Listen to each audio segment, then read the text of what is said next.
Rockefeller, ये नाम सुनते ही दिमाग में क्या आता है? दौलत, ताकत और हाँ, साजिशें। पर यह साम्राज्य आखिर कितना बड़ा और गहरा है? आइए आज इतिहास के सबसे ताकतवर खानदानों में से एक की कहानी में उतरते हैं। अब इनकी कहानी को समझने के लिए ना हम शुरू से शुरू नहीं करेंगे। हम बात करेंगे उस एक तारीख की जिसने पूरी दुनिया को हिला के रख दिया था, 22 नवंबर 1963। सवाल यह है कि प्रेसिडेंट जॉन एफ कैनेडी की हत्या के पीछे आखिर था कौन? सरकारी कहानी तो कहती है कि एक अकेला आदमी था, ली हार्वे ऑसवाल्ड। लेकिन एक थ्योरी है जो सालों से चली आ रही है और वो इशारा करती है पर्दे के पीछे छिपे कुछ बहुत बहुत ताकतवर लोगों की तरफ। थियरी ये कहती है कि ये पूरी साजिश कुछ अमीर घरानों ने मिलकर रची थी। क्यों? अपने बिजनेस को बचाने के लिए। इन्वेस्टिगेटिव जर्नलिस्ट जिम मार्स का तो ये भी कहना था कि जेएफके के कुछ फैसलों से अमेरिका के सबसे बड़े इंटरनेशनल बैंकरों की जड़ें हिल गई थीं। और अब आता है कहानी का सबसे बड़ा ट्विस्ट। इस पूरी जांच के सेंटर में था रॉकफेलर कमीशन। और इसे लीड कौन कर रहा था? खुद नेल्सन रॉकफेलर। मतलब जिस परिवार पर कुछ थियरीज उंगली उठा रही थीं, उसी परिवार को जांच का जिम्मा दे दिया गया। और नतीजा, जैसा कि सोचा जा सकता है, कमीशन ने सारी की सारी कॉन्स्पिरेसी थियरीज को खारिज कर दिया।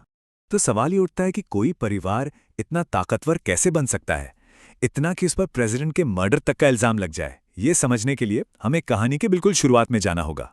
एक तरफ थे पिता विलियम रॉकफेलर, एक धोखेबाज जो लोगों को ठगता था और कानून से भाग रहा था, और दूसरी तरफ उनका बेटा जॉन डी रॉकफेलर, बिल्कुल अपने पिता के उलट, बिजनेस का ऐसा दिमाग कि सिर्फ 7 साल की उम्र में टर्की के चूजे बेचकर अपना पहला प्रॉफिट कमा लिया।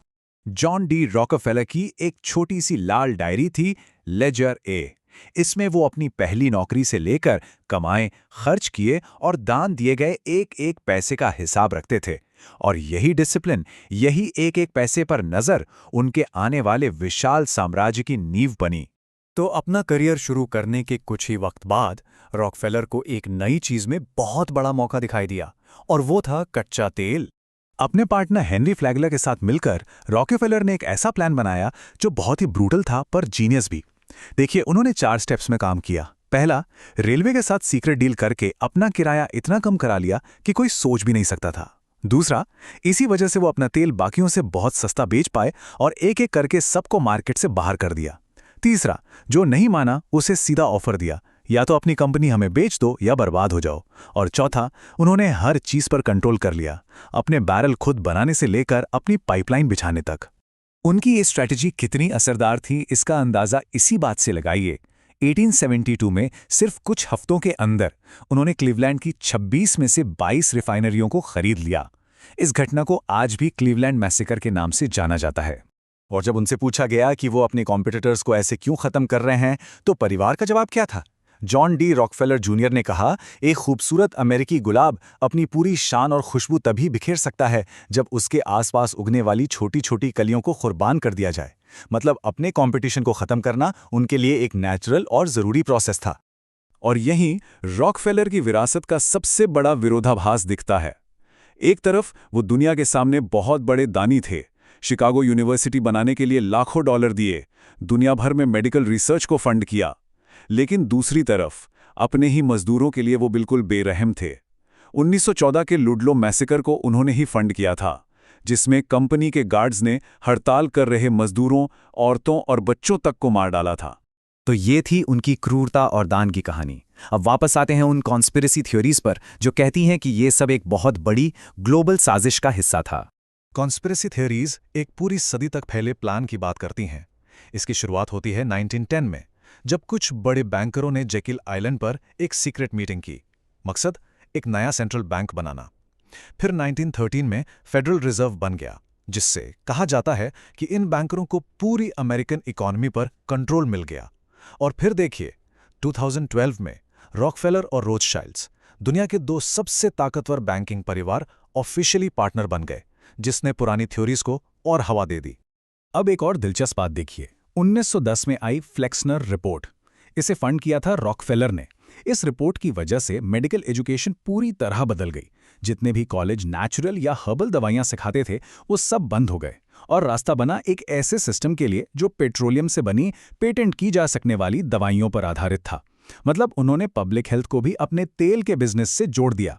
और ये सब हमें वापस उसी सवाल पर ले आता है, JFK की हत्या।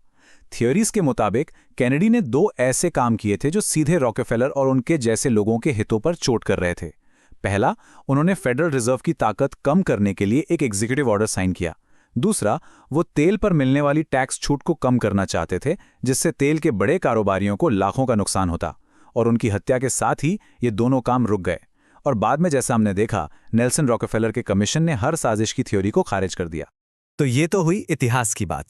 आज रॉकफेलर परिवार कहाँ है, उनका साम्राज्य कैसा दिखता है?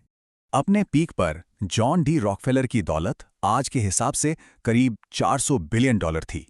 इसको ऐसे समझिए कि उनकी मौत के वक्त अकेले उनकी दौलत पूरे अमेरिका की जीडीपी का 1.5% थी। यह सोचना भी मुश्किल है। समय के साथ परिवार की ताकत का रूप बदलता गया। पहली पीढ़ी ने तेल का एकाधिकार बनाया, दूसरी पीढ़ी ने दान पुण्य करके अपनी इमेज सुधारी, तीसरी पीढ़ी ग्लोबल पॉलिटिक्स और फाइनेंस में उतर गई, और आज उनका प्रभाव सीधे सीधे ना होकर कई जगहों पर फैला हुआ है। अब वो सारी दौलत किसी एक इंसान के पास नहीं है। वो ट्रस्ट्स, बड़ी बड़ी फाउंडेशंस और करीब 250 वारिसों में बंटी हुई है। लेकिन रॉकफेलर फाउंडेशन और रॉकफेलर कैपिटल मैनेजमेंट जैसी संस्थाओं के जरिए उनका असर आज भी बहुत बड़ा है। तो क्या हम कह सकते हैं कि इंडस्ट्री पर उनका सीधा कंट्रोल तो खत्म हो गया है, पर क्या उनका असर सिर्फ अदृश्य हो गया है? ये सवाल हमें सोचने पर मजबूर करता है कि क्या रॉकफेलर साम्राज्य सच में खत्म हो गया है, या उसने बस पर्दे के पीछे से काम करना सीख लिया है।